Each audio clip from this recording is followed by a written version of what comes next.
મારા પુત્ર, તું મને જોઈને પોકાર.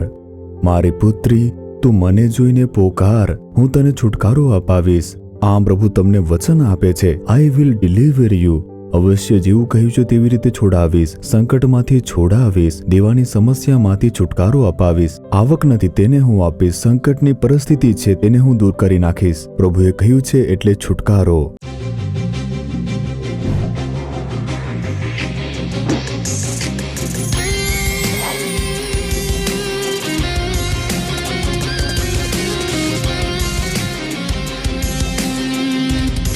મારા વાલા પ્રિયો, ઈસુ ખ્રિસ્તના નામથી તમારું હાર્દિક સ્વાગત કરું છું. હમણાં જ લાગતું હતું કે નવું વર્ષ શરૂ થયું હતું, પણ વર્ષનો પહેલો મહિનો પૂરો થઈ ગયો. આપણને પરમેશ્વરે બીજો મહિનો બતાવ્યો માટે પ્રભુની સ્તુતિ થાવ. આજના દિવસે આ મહિના માટે પ્રભુએ કયું વચન મૂક્યું છે? હું શું બોલીને પ્રાર્થના કરું કે જેથી આશીર્વાદ મળે? અમારી માટે હજુ શું શું છે? વચન અને વાયદા જે છે તે માત્ર વાતો કરવા માટે નથી. તેને બોલીને પૂરા વિશ્વાસથી મૂકીને જ્યારે પ્રાર્થના કરીએ છીએ તો આશીર્વાદ અને સ્વતંત્રતા પ્રાપ્ત થાય છે. એટલા માટે આ વચનને ખૂબ જ ધ્યાનથી સાંભળીને તે વચનનો આશીર્વાદ પ્રાર્થના કરીને પ્રાપ્ત કરવાનું છે. ઠીક છે, તો પ્રભુએ મને કયું વચન આપ્યું છે? ગીત શાસ્ત્રની પુસ્તક 50મો અધ્યાય તેની 15મી કલમ જુઓ. સંકટને સમયે મને વિનંતી કર, હું તને છોડાવીશ અને તું મારો મહિમા પ્રગટ કરશે. આવું પ્રભુ કહે છે. મને જોઈને વિનંતી કર, હું તને છોડાવીશ. બસ આટલું જ. મને જોઈને તું વિનંતી કર, મારું નામ લઈને પોકાર કર. તો પિતા પરમેશ્વરને જોઈને, ઈસુ ખ્રિસ્તને જોઈને જ્યારે તમે પોકાર કરશો ત્યારે તમને છુટકારો મળશે. હોઈ શકે છે આજે તમે કોઈ સંકટની પરિસ્થિતિમાં હશો. હોઈ શકે છે બીમારીનો સંકટ, અથવા દીવાના સમસ્યાનું સંકટ, અથવા માણસો દ્વારા ઉત્પન્ન થવાવાળા સંકટો, અથવા કોઈ કુદ્રષ્ટિ દ્વારા સંકટ. આવી કોઈ પરિસ્થિતિના કારણે સંકટ. શું આમાંથી બહાર નીકળી શકું છું? કોઈ છુટકારો પ્રાપ્ત કરી શકું છું? નોકરીના સ્થાન પર, વ્યવસાય કરવાના સ્થાન પર અથવા પરિવારની અંદર આવા પ્રકારનું સંકટ આવી ગયું છે. શું આમાંથી છુટકારો મળી શકશે? આવું તમે વિચારી રહ્યા હશો. પ્રભુ કહે છે, મારા પુત્ર, તું મને જોઈને વિનંતી કર. મારી પુત્રી, તું મને જોઈને વિનંતી કર, હું તને છુટકારો અપાવીશ. આવું પ્રભુ તમને વચન આપે છે. તમે પોકાર કરશો તો તમે છુટકારો પ્રાપ્ત કરી શકશો. જુઓ, જ્યારે હું ઉત્તરીય ભારતમાં એકવાર સેવકાઈ માટે ગયો હતો તો ત્યાં એક સેવક સાથે મારી ભેટ થઈ, પરંતુ તેનું નામ ક્રિસ્તી નામ ન હતું. એટલે મેં તમને મળીને કહ્યું કે તમારું નામ એકદમ અલગ જ છે. આવું કેમ છે? મેં આવું તેને પૂછ્યું તો તેણે કહ્યું કે હું તમિલનાડુથી છું, એ પણ એક બ્રાહ્મણના પરિવારમાંથી છું. મને ખૂબ જ આશ્ચર્ય થયું. બ્રાહ્મણના પરિવારથી હોવા છતાં હાથમાં બાઇબલ લઈને ઈશુનો પ્રચાર કરવાનું સેવકાઈ કરો છો, આવું બધું કેવી રીતે છે? ત્યારે તેમના જીવનમાં જે ઘટ્યું તે તેમણે મને કહ્યું. એક ખૂબ જ ભક્તિ રાખવાવાળા સંસ્કારી પરિવારમાં તેમનું પોષણ થયું, પરંતુ ઈશ્વર ઉપરથી તેમનો વિશ્વાસ ઉઠી ગયો હતો. જ્યાં જોઈએ ત્યાં દગો થતો હતો. મને આ બધું સારું લાગતું ન હતું. ઉપરાંત આપણા પૈસા ખર્ચ થાય છે, આપણો સમય પણ વેડફાય છે. એટલે કોઈ ઈશ્વર નથી અને માણસ દ્વારા બનાવવામાં આવેલી એક કાલ્પનિક વાત છે, અને મેં માની લીધું કે કોઈ ઈશ્વર નથી. હું નાસ્તિક બની ગયો હતો, આમ તેમણે કહ્યું. સારો અભ્યાસ કર્યો, સારા કામમાં હતો તે, પરંતુ તેનું કામ છોડીને તે આવી ગયો. તેની પત્ની, બાળકો બધા સાથે રહે છે, પરંતુ જો પિતાએ કહ્યું કોઈ ઈશ્વર નથી અને તેવી રીતે તે જીવે છે. બાળકો મોટા થવા લાગ્યા, તે શાળામાં જવા લાગ્યા, પરંતુ અચાનકથી તેની પત્ની બીમાર પડી ગઈ અને તે પથારીવશ થઈ ગઈ હતી. પત્નીને બચાવવા માટે કેટલાક હોસ્પિટલમાં ગયો, કેટલા પૈસા ખર્ચ કર્યા, પરંતુ બીમારી સારી ન થતી હતી. ઉપરાંત બીમારી તે હજુ વધતી જ જતી હતી. પરંતુ કેટલો સમય વીતી ગયો તેના પછી તેની પત્ની એકદમ મરવાની પરિસ્થિતિમાં આવી ગઈ હતી. ત્યારે ખોરાક બનાવવું, બાળક લોકોને સંભાળવું, શાળામાં લઈ જવું, પાછું લાવવું, આવી રીતે ઘરના દરેક કામો તે કરતો જ રહ્યો. જ્યારે આવી પરિસ્થિતિ આવી કે પત્ની હવે જીવી શકતી નથી, ત્યારે તેનું મન જે હતું તે એકદમ તૂટી ગયું અને વિચારવા લાગ્યું કે હવે મારું અને મારા બાળકનું જીવન તે કેવી રીતે ચાલશે. એક દિવસ કામ પરથી તે પાછો આવ્યો અને જોયું પત્ની પથારીવશ છે અને તે તડપી રહી છે. અને તે પત્નીના પથારી પર બેસીને એકદમ ઊંડાઈમાં વિચારવા લાગ્યો. એક ચિંતા, એક દુઃખ, પત્નીની શ્વાસ તે કેવી રીતે તલપીને ચાલી રહી છે. જ્યારે તે આવી દુઃખી અવસ્થામાં હતો ત્યારે તે વિચારવા લાગ્યો કે પત્નીને બચાવવાનો કોઈ પણ માર્ગ નથી. આવી રીતે પોતાના મનમાં કેટલાક વિચારો આવે છે ને. જ્યારે તે આવી રીતે વિચારતો હતો ત્યારે અચાનક એક અવાજ તેના કાનને સંભળાઈ ગઈ અને તે અવાજે કહ્યું કે તું મને જોઈને પોકાર કર. તારી પત્નીને હું સાજાપણું આપીશ, તારી પત્નીને હું છુટકારો આપીશ. આવો એક આવાજ. અચાનક તેને ફરીને જોયું કે આસપાસ આવી રીતે કોઈ વાત કરે છે કે પત્ની તે પથારીવશ થયેલી છે. આસપાસ કોઈ નથી, મારો ભ્રમ છે. આવી રીતે વિચારીને તે ફરીથી વિચારમાં પડી ગયો અને તે જ અવાજ ફરીથી આવી, હું છું ઈશુ, મારું નામ લઈને વિનંતી કર, હે ઈશુ કહીને પોકાર કર. આવી રીતે પ્રભુએ વાત કરી, મને જોઈને વિનંતી કર, હું તારી પત્નીને સાજાપણું આપીશ, તેને છુટકારો આપીશ. આવી રીતે પ્રભુએ તેણે કહ્યું. તેને આશ્ચર્ય થયું કે શું ઈશ્વર આવી રીતે વાત કરશે? મેં તો ઈશ્વરની કલ્પના એવી રીતે બનાવી કે જે રીતે લોકોએ બનાવી છે, પરંતુ શું આવો પણ કોઈ ઈશ્વર છે કે જે કહે છે મને જોઈને પોકાર કર? સારું, પોકારીને હું જોઉં છું, કેમ કે આ કોઈ માણસે કહ્યું નથી. ઈશ્વરી અવાજ મને સીધી રીતે સંભળાય છે. તો ઈશ્વર સ્વયં મારા દુઃખોને જોઈને મને છુટકારો અપાવવા માટે આવ્યા છે. આવી રીતે બોલીને ખ્રિસ્તી લોકો ઘૂંટણી ઉભારીને પ્રાર્થના કરે છે ને. આ બધું તો જાણું જ છું. પત્નીની પથારી પાસે ઘૂંટણીએ ઊભા રહીને પહેલી વાર મોઢું ખોલીને કહ્યું કે હે ઈશુ, મારી પત્નીને સાજાપણું આપો. આટલી જ પ્રાર્થના તે જાણતો હતો કે હે ઈશુ, મારી પત્નીને સાજાપણું આપો. આવી રીતે બોલીને પોકાર કર્યો. આ મને ક્યારે પોકારશે અને ચમત્કાર કરવા માટે તૈયાર છું. એવી રીતે પરમેશ્વરે તરત જ પોતાના સામર્થ્યનો ઉપયોગ કર્યો અને તરત પ્રભુનું સામર્થ્ય તેની પત્નીમાં ઉતરી આવી અને તે મૃત્યુશૈયા બદલાઈ ગઈ અને તરત જ તે ઊભી થઈ અને તે વાત કરવા લાગી. એક અદ્ભુત ચમત્કાર થયો. ત્યારબાદ જ તે સમજી શક્યો કે આપણે બીજાઓને જોઈ જોઈને કહીએ છીએ કે ઈશ્વર નથી, પરંતુ ખરેખર એક ઈશ્વર છે જે માણસોની સંભાળ રાખે છે, સ્નેહ કરે છે, તે પ્રેમ કરે છે, સંકટમાં માણસોની સહાયતા કરે છે, તેમને છુટકારો આપે છે. તેણે મને જોઈને અહીં આવ, ત્યાં આવ, આ ખર્ચ કર, આવું કર, તેવું કર ન કહ્યું. મને જોઈને પોકાર કર, હું છુટકારો આપીશ, આવું જ કહ્યું. મારી પોકારતાની સાથે ચમત્કાર કરી દીધો. મને ખૂબ આનંદ થયો. તેણે કહ્યું કે એટલા માટે મેં ઈશુને સ્વીકાર કરીને તેમને જાણીને તેમનું સેવા કરવા માટે હું સમર્પિત થઈ ગયો. આજે મારી પત્ની અને મારા બાળકો તે ખૂબ જ આનંદિત છે. તેણે મને તેના ઘરે ભોજન માટે બોલાવ્યું હતું. હું ગયો અને તેની પત્ની અને બાળકોને મળવાનું મને સૌભાગ્ય પ્રાપ્ત થયો. હવે જુઓ, પ્રભુ ઈશુ કહી રહ્યા છે, મને જોઈને પોકાર કર. તું પોકાર કરશે, સાજાપણું મળશે, છુટકારો અને તારા માટે ચમત્કાર થશે. આવું કહ્યું. આજે પ્રભુ તમારી બધા સાથે વાત કરે છે. કોઈને કોઈ કાર્યમાં છુટકારો જોઈએ છે. રહસ્યમય પાપ, પાપની આદતો, કોઈ ગેરસંબંધ, કહી શકતા નથી, છુટકારો મેળવી શકતા નથી. ખોટું છે જાણો છો, છોડવા ચાહો છો પરંતુ છોડી શકતા નથી. તે પાપ પીછો કરે છે. દુષ્ટ માણસની સાથે ગેરસંબંધ. અરે હું આ કાર્યને છોડવા માંગુ છું પરંતુ છોડી શકતો નથી. પ્રભુ ઈશુ કહે છે મને જોઈને તું વિનંતી કર. ઈશુ કહીને પોકાર કર, હું તને છુટકારો આપીશ. આવો પ્રભુ તમને વાયદો આપે છે. તો પ્રભુને જોઈને પોકારશો તો અવશ્ય તમને આ સંકટમાંથી, આ સમસ્યાઓમાંથી છુટકારો પ્રાપ્ત થશે. પરંતુ કેવી રીતે પોકારો તેના માટે ગીતશાસ્ત્ર 50 અને તેના પહેલા વચનમાં એટલે 14મી કલમમાં પ્રભુ કહે છે, ઈશ્વરને આભાર સ્તુતિના અર્પણો ચઢાવ અને પરાત્પર પ્રત્યે તારી માનતાઓ ઉતાર. સંકટને સમયે મને વિનંતી કર. આવું પ્રભુ કહે છે. તો પ્રભુ બે બાબત કહે છે. પહેલી છે આભાર સ્તુતિના અર્પણો ચઢાવો. પહેલા જાણી લો કે યહોવાને જોઈને પોકારવાનું છે. સૌથી પહેલી વાત જે તે કહે છે કે મને જોઈને પોકાર કર. વધારેતર લોકો સેવકને જોઈને પોકાર કરે છે કે ભાઈ તમે પ્રાર્થના કરો, હું સાજો થઈ જઈશ, તમે મને સાજો કરો, મને છુટકારો અપાવો. યહોવા જે માણસોનો ઉપયોગ કરતા હોય છે તેનાથી મન્નતો માંગે છે. પણ પ્રભુ શું કહે છે? મને જોઈને પોકાર. તારા માટે તો હું મર્યો હતો ને, મેં તો તારા પાપ અને શ્રાપને વધસ્તંભ પર ઉચક્યા. તું મને જોઈને પોકાર. આમ ઈસુ ખ્રિસ્ત કહે છે. તો સૌથી પહેલા તેમને જોઈને ઈશુ કહીને પોકારશો તો તમે ચમત્કાર પ્રાપ્ત કરી શકશો.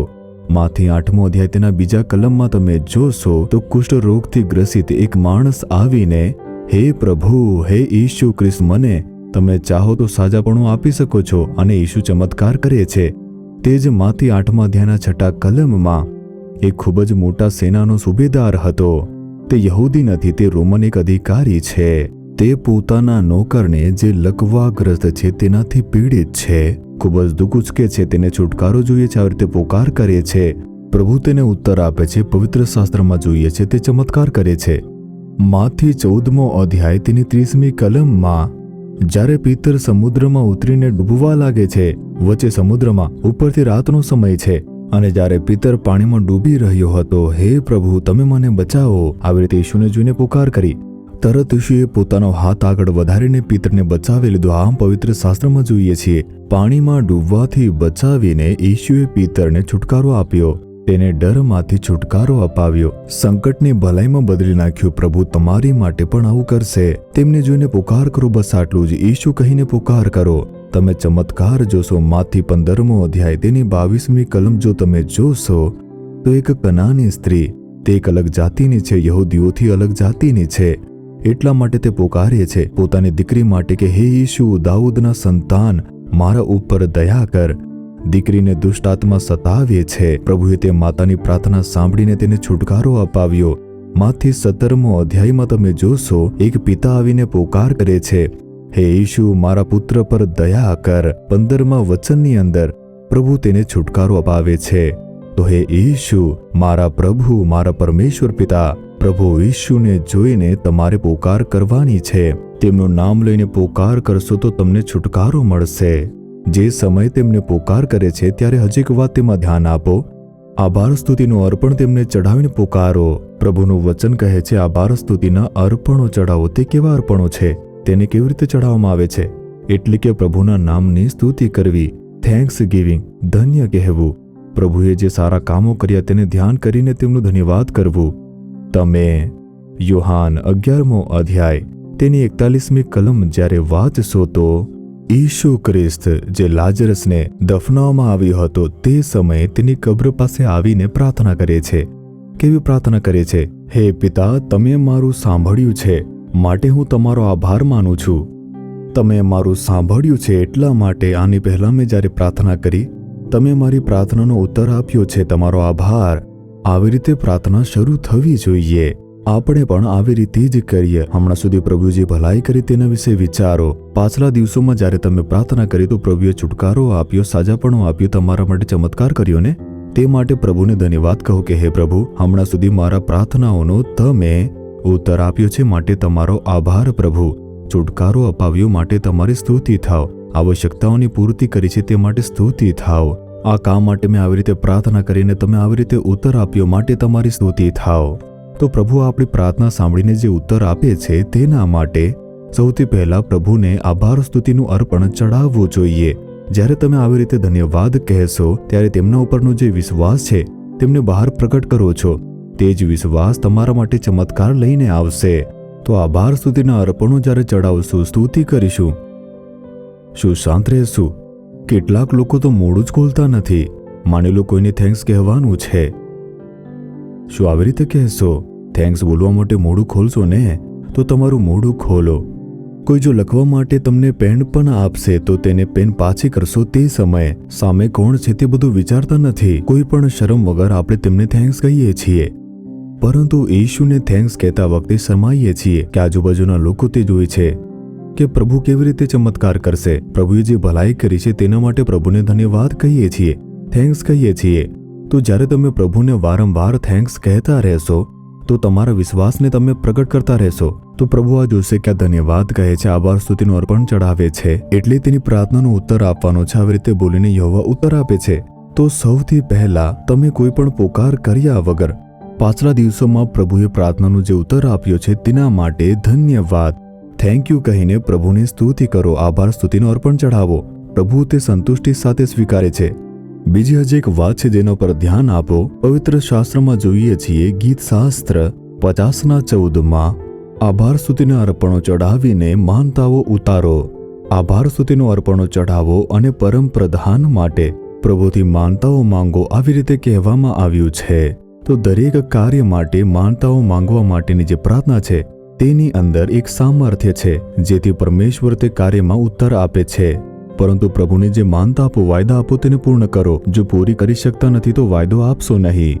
કેટલાક લોકો માનતા માંગતા રહે છે, કામ પૂર્ણ થાય તો પણ માનતા પૂર્ણ નહીં કરશે. પછી ફરીથી કામ આવશે તો માનતા માંગશે. દરેક કામ માટે માનતા માંગતા રહેશે અને પ્રભુથી આશીર્વાદ પણ મેળવી લે છે, પણ કોઈ પણ માનતા પૂર્ણ કરતા નથી અને તે શ્રાપ બની જાય છે. કોઈ માનતા માંગો છો, કાર્ય પૂર્ણ થાય છે તો તે માનતાને પૂર્ણ કરવું જોઈએ. પવિત્ર શાસ્ત્રની અંદર પહેલો સમુએલ તેના પહેલા અધ્યાયમાં 11મી કલમ જ્યારે વાંચો છો ત્યારે તેમાં હાન્ના નામની સ્ત્રી પ્રભુના સમક્ષ આવીને એક માનતા માંગે છે. તેને કોઈ પણ સંતાન નથી. નિંદાઓ, અપમાન તેના કારણે ખૂબ જ દુઃખી રહેતી હતી. તે સ્ત્રી પ્રભુના સમક્ષ આંસુ વહાવીને રડી રડીને તે પ્રાર્થના કરતી. ત્યારે તે એક માનતા માંગે છે.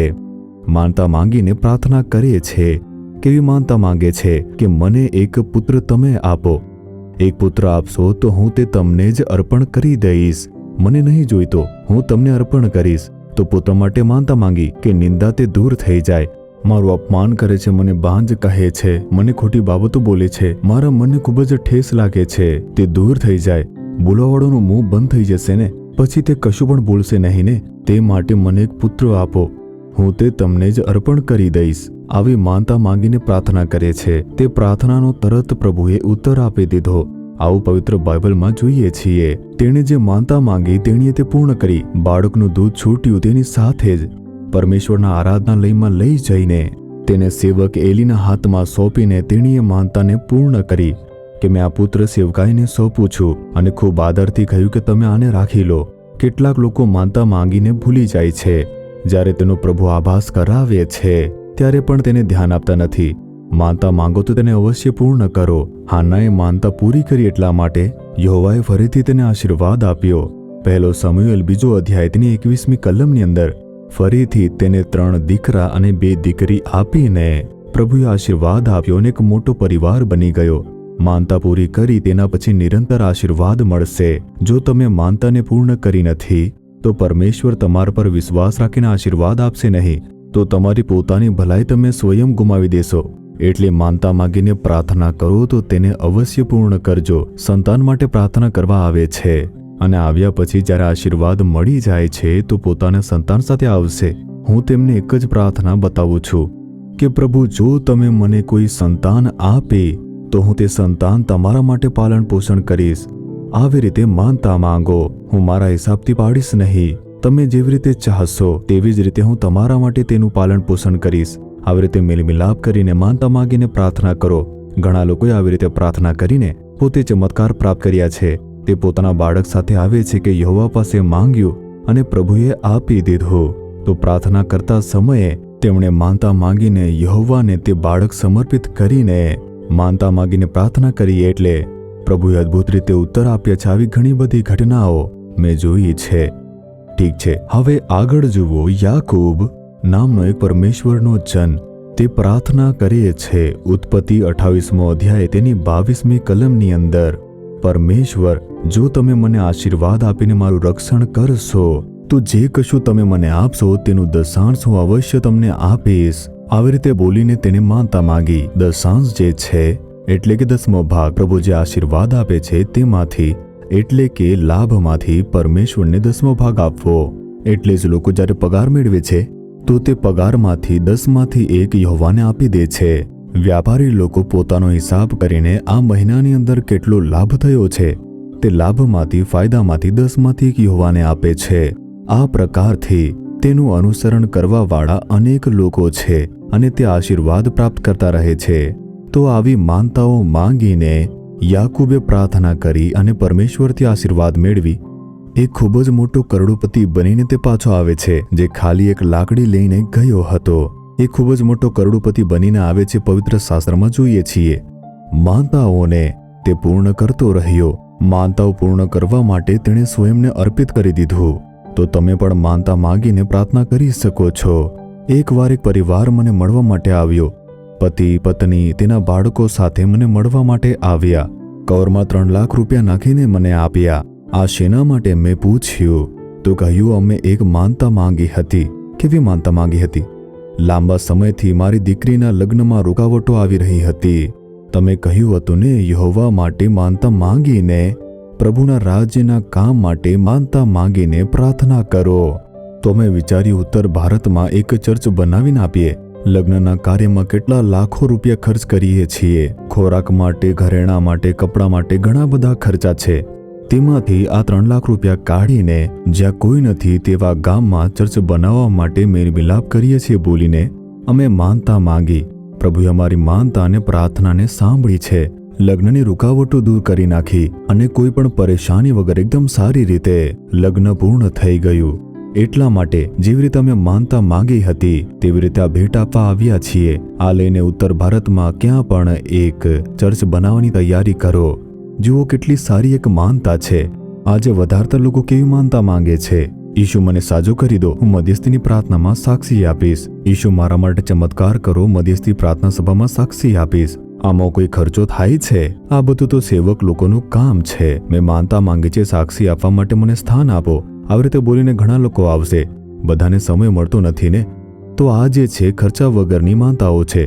પરંતુ હાન્નાની જે માનતા હતી કે મને જે પુત્ર થશે તે પુત્ર યહોવાને અર્પિત કરી દઈશ. એક ત્યાગ કરવાની માનતા. યાકોબની માનતા હતી કે જે કશું મળશે તેમાં દશાંશ આપીશ. આવી માનતા માટે સમર્પિત થવાનું છે. તો તમે કેવી માનતા માંગીને પ્રાર્થના કરો છો? માનતા માંગો તો અવશ્ય પૂર્ણ કરજો, નહીં તો વગર માનતા માંગીને પ્રાર્થના કરશો તો પ્રભુ ચમત્કાર કરશે. કોઈ જબરદસ્તી નથી, પરંતુ માનતા માંગીને જે પ્રાર્થના કરશો તેમાં વિશેષતા છે. તેમાં પરમેશ્વર સાથે જોડાઈને આપણે પ્રાર્થના કરીએ છીએ. એટલા માટે જ્યારે તમે કોઈ માનતા માંગશો તો તે શું પરમેશ્વરના રાજ્ય માટે ઉપયોગી છે. એક સમય એક પરિવાર 25 બાઇબલની પુસ્તકો લઈને આવ્યા. 25 બાઇબલ શેના માટે? જે નથી જાણતા, જેમની પાસે બાઇબલ નથી, જે નવા ઈશુને સ્વીકારે છે તેમને આ આપો. તેમણે આમ કહ્યું, ઠીક છે, પરંતુ આટલી બધી બાઇબલ કેમ લાવ્યા છો? કહ્યું કે અમે માનતા માંગી હતી કે પ્રભુએ જો અમારી દીકરીને સંતાન આનંદ આપી દીધો તો વધારતર લોકો બાઇબલ વાંચી શકે, તેના માટે અમે 25 બાઇબલ ખરીદીને આપીશું. આવી માનતા અમે માંગી હતી. યહોવાએ અમારી દીકરીને આશીર્વાદ આપી દીધો છે, સંતાન આપી દીધી છે. હવે તે માનતા પૂર્ણ કરવા આવ્યા છીએ. આવી રીતે ઘણા બધા લોકો પરમેશ્વરના રાજ્યના ઉપયોગ માટે માનતાઓ માંગે છે. માનતામાં સ્વાર્થ હોતો નથી. ખર્ચ વગરની કોઈ માનતા નથી. તો જ્યારે તમે કોઈ માનતા માંગીને પ્રાર્થના કરો છો, તેનાથી પરમેશ્વરનું રાજ્ય કેવી રીતે તૈયાર થશે, કેવી રીતે પરમેશ્વરની યોજના તે પૂર્ણ થશે, આ બધું જોઈને તે અનુસાર તમે માનતા માંગો, ત્યારે પ્રભુ તમારી માનતાને ઉન્નત બનાવશે. હાનાએ કેવી માનતા માંગી, જો એક જ પુત્ર પણ આપશો તો હું તેને સમર્પિત કરીશ, માત્ર મારી નિંદા દૂર થઈ જાય, આવી તેણીએ પ્રાર્થના કરી અને પ્રભુએ તે પ્રાર્થનાનો ઉત્તર આપ્યો. આજે વિચારીને જુઓ, તમે પરમેશ્વરનું કામ કરવા માટે કોઈ નિર્ણય લઈને માનતા માંગીને પ્રાર્થના કરો છો. પ્રભુના સમક્ષ કહો કે હે પ્રભુ, હું તમારી સ્તુતિ કરું છું. પાછલી મારી દરેક પ્રાર્થનાઓનો ઉત્તર તમે આપ્યો છે. હું કેવળ તમને જ જોઈશ. હું માનતા માંગુ છું. અવશ્ય તમારી પ્રાર્થનાનો પ્રભુ ઉત્તર આપશે.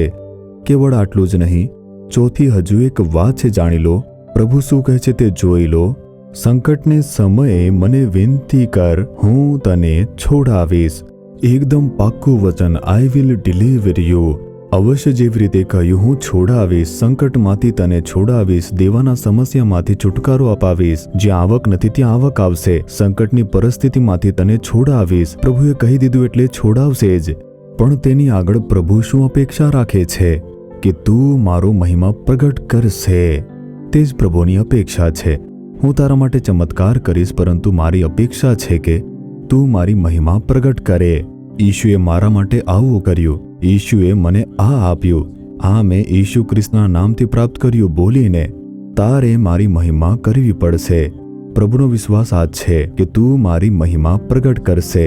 આવું પ્રભુ કહે છે. તો તેના માટે સમર્પિત થવાનું છે. તેની ભલાઈ પ્રાપ્ત કરીને તેને છુપાઈ ન રાખો. તેના બદલે ઈશુએ મારા માટે આ ચમત્કાર કર્યો, આજે હું ખૂબ જ સારો છું. આવી રીતે બીજાને કહો.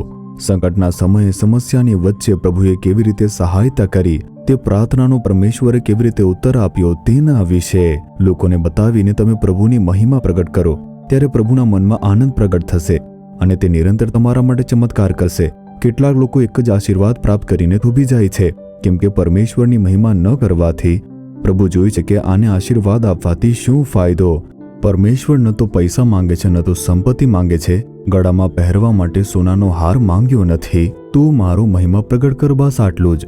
હવે આપણે પ્રાર્થના કરીશું. કોઈ એક કાર્યમાં તમને છુટકારો જોઈએ છે, તમારા પાપથી, તમારા શ્રાપમાંથી, રહસ્યમય પાપ જે પીછા કરે છે તેનાથી, શૈતાનની દ્રષ્ટિમાંથી આજે એક છુટકારો મળશે. બીમારી, ડર, વેદના, સંકટ આ બધામાંથી છુટકારો મળશે. તેના માટે આપણે હવે પ્રાર્થના કરીશું અને પ્રભુ અવશ્ય તમારા માટે ચમત્કાર કરીને તમને પ્રસન્ન કરશે. હવે આપણે પ્રાર્થના કરીશું. તમે પ્રભુથી શેના વિશે છુટકારો પ્રાપ્ત કરવા માંગો છો તેને આંખ બંધ કરીને સામે લાવો. તમને દેવાની સમસ્યામાંથી છુટકારો જોઈએ છે, બીમારીમાંથી છુટકારો જોઈએ છે, ડરમાંથી તમને છુટકારો જોઈએ છે, ડિપ્રેશનમાંથી છુટકારો જોઈએ છે, નોકરીના સ્થાન પર સંકટમાંથી છુટકારો જોઈએ છે, અથવા તમારા પતિને, પત્નીને, બાળકોને, અવિભાવકોને છુટકારો જોઈએ છે. આ નિર્ણય કરો કે કોને જોઈને પ્રાર્થના કરવાના છો. મોઢું ખોલીને જોરથી પ્રભુને ધન્યવાદ કરો. મોઢું બંધ રાખશો તો તમારું મન અહીં ભટકી શકે છે. શાંત રહીને આંખો બંધ કરીને કંઈ કહો છો પરંતુ મન બીજે ક્યાંક છે. પરંતુ જોરથી બોલીને જ્યારે સ્તુતિ તમે કરશો, ધન્યવાદ કરશો, ત્યારે તમારું મન પ્રભુના મન સાથે જોડાઈ જશે. તમારી પ્રાર્થનાને સામર્થ્ય મળશે. તો પ્રભુને ધન્યવાદનું બલિદાન ચડાવીને આપણે પ્રાર્થના કરીશું, માનતા માંગીને. આ તમારી ઈચ્છા છે. માનતા વગર પણ પ્રાર્થના કરી શકો છો, માનતા માંગીને પણ પ્રાર્થના કરી શકો છો. આ તમારી ઈચ્છા પર નિર્ભર છે. પવિત્ર આત્માથી જોડાઈને પ્રાર્થના કરો. હવે આપણે પ્રાર્થના કરવા જઈ રહ્યા છે. પ્રભુનું સામર્થ્ય ત્યાં પ્રગટ થઈ રહ્યું છે. પવિત્ર આત્મામાં મને આનો આભાસ થાય છે. હવે આપણે પ્રાર્થના કરવાના છીએ. થઈ શકે તો ઘૂંટણીએ ઊભા થઈ જાઓ. આંખો બંધ કરીને ઈશુને જોઈને, હે ઈશુ, પાછલા દિવસોમાં મારી પ્રાર્થનાનો ઉત્તર આપ્યો છે તે માટે તમારી સ્તુતિ થાવ. મને છુટકારો અપાવવા માટે સ્તુતિ થાવ. મારી પ્રાર્થના સાંભળવા માટે તમારી સ્તુતિ થાવ. પ્રભુને સ્તુતિ કરો, પ્રભુને ધન્યવાદ કહો. કહો કે હે પ્રભુ, પાછલા દિવસોમાં તમે મારા માટે જે સારું કામ કર્યું તે માટે સ્તુતિ થાવ. મારા માટે ચમત્કાર કરવા માટે સ્તુતિ થાવ. છુટકારો અને સાજાપણું માટે સ્તુતિ થાવ. પરિવર્તન માટે તમારી સ્તુતિ થાવ, સ્તુતિ થાવ, સ્તુતિ થાવ. પ્રભુ, અમે તમને ધન્યવાદ કરીએ છીએ, આભાર સ્તુતિનું અર્પણ ચઢાવીએ છીએ. હવે અમે પ્રાર્થના કરીએ છીએ છુટકારા માટે. પ્રભુ, આ દીકરીને છુટકારો જોઈએ છે, આ દીકરાને એક છુટકારો જોઈએ છે. અંદરો અંદર જે દેખાઈ નથી દેતા તેવા રહસ્યમય પાપ, તેમાંથી છુટકારો મળે ઈસુ ખ્રિસ્તના નામથી. જે પાપ છોડી શકતા નથી તે પાપના બંધનો તૂટી જાય, તેમને છુટકારો મળે. જે લોકોને મોબાઈલે દાસ બનાવીને મૂક્યું છે, સિરિયલે દાસ બનાવી મૂક્યું છે, અંધવિશ્વાસ કાર્યોમાં ફસાઈને દાસત્વની અંદર બીજા લોકોની મસ્કરી કરવી, ગુસ્સો કરવું, ચીડાઈ જવું, આ દાસત્વમાંથી છુટકારો મળે. ઈશુના નામથી એક છુટકારો મળે. એક નવું હૃદય તેમને પ્રાપ્ત થાય. પરમેશ્વર પિતા, બીમારી અને શરીરમાં જે નિર્બળતાઓ છે, પ્રભુ, રડી રડીને પ્રાર્થના કરતા આ બાળકોને તમે જુઓ. આજ સમયે તમારું સાજાપણું આપવાવાળું સામર્થ્ય તેમના શરીરમાં ઉતરી આવે. ઈસુ ખ્રિસ્તના નામમાં સાજાપણું, ઈશુના નામમાં છુટકારો. બીમારી લુપ્ત થઈ જાય, છુટકારો પ્રાપ્ત થાય. તમારો સાજાપણું આપવાવાળો હાથ સ્પર્શ થાય. પ્રભુ, તમે ચમત્કાર કરી રહ્યા છો. ઈશુના નામમાં છુટકારો. આજ સમયે મૃત્યુ સૈયા તે બદલાઈ રહી છે ઈશુના નામથી. બીમારીના બંધનો તૂટી જાય ઈસુ ખ્રિસ્તના નામથી. ઈશુના નામથી છુટકારો, છુટકારો, સાજાપણું, અદ્ભુત સાજાપણું પ્રાપ્ત થાય. સમસ્ત બીમારી તે દૂર થઈ જાય. આ જેના પણ માટે જે બીમારીથી છુટકારો મેળવવા માટે પ્રાર્થના કરે છે તેમાં તેમને છુટકારો મળી જાય. પરમેશ્વર પિતા, દેવાના સમસ્યામાંથી છુટકારો અપાવો. શ્રાપના બંધનોમાંથી છુટકારો અપાવો. પ્રભુ, શૈતાનના સતાવાથી, દુષ્ટ આત્માના ભયથી તમે છુટકારો અપાવો. માનસિક તણાવ, ડિપ્રેશનમાંથી છુટકારો અપાવો. પ્રભુ, તેમના જીવનમાં જે દેખાય છે તે બધી સમસ્યામાંથી, પરેશાનીમાંથી, સંકટમાંથી તેમને છુટકારો અપાવો. અદ્ભુત ચમત્કાર થાય. દેવાની સમસ્યામાંથી છુટકારો. એક અદ્ભુત ચમત્કાર થાય. સ્પર્શ કરો છો, ચમત્કાર થાય છે તે માટે ધન્યવાદ. છુટકારો અપાવવા માટે સ્તુતિ થાવ. ચમત્કાર કરવા માટે સ્તુતિ થાવ. અમે પ્રાપ્ત કર્યું છે, વિશ્વાસ કરીએ છીએ. અમે તમારી મહિમા કરવા માટે સમર્પિત છીએ. પ્રભુ, પ્રેમ ભર્યા હાથોથી સ્પર્શ કરવા તમારી સ્તુતિ થાવ, સ્તુતિ થાવ, સ્તુતિ થાવ. ઈસુ ખ્રિસ્તના નામથી પ્રાર્થના કરીએ છીએ પરમેશ્વર પિતા. Amen, amen. મારા વાલા પ્રિયો, પ્રભુએ તમારી પ્રાર્થના સાંભળી. તમે જે પણ કાર્ય માટે મનમાં સામે રાખીને પ્રાર્થના કરી છે, અવશ્ય તેમાં આજના દિવસથી જ બદલાવ થશે. છુટકારો મળશે. આ સ્વયં તમે જોશો. અનેક લોકોને છુટકારો મળ્યો છે. ડરમાંથી, નિર્બળતામાંથી, બીમારીઓમાંથી, નિરાશામાંથી તમને છુટકારો મળ્યો છે. શૈતાનના બંધનમાંથી છુટકારો. તમે અવશ્ય હમણાં એક બદલાવને જોશો. પ્રભુને ધન્યવાદ કહો. દરરોજ આ વચન કહો અને પરમેશ્વરની સ્તુતિ કરીને પ્રાર્થના કરો. તમે અવશ્ય ચમત્કાર જોશો. યહોવાના હાથ તમારું માર્ગદર્શન કરશે. Amen. For further details and prayer support, contact Jesus Redeems Ministries, Nallumavadi, Tuticorin District, 628211. Our phone number 04435454545. Email info@jesusredeems.org. Our website www.jesusredeems.com. God bless you.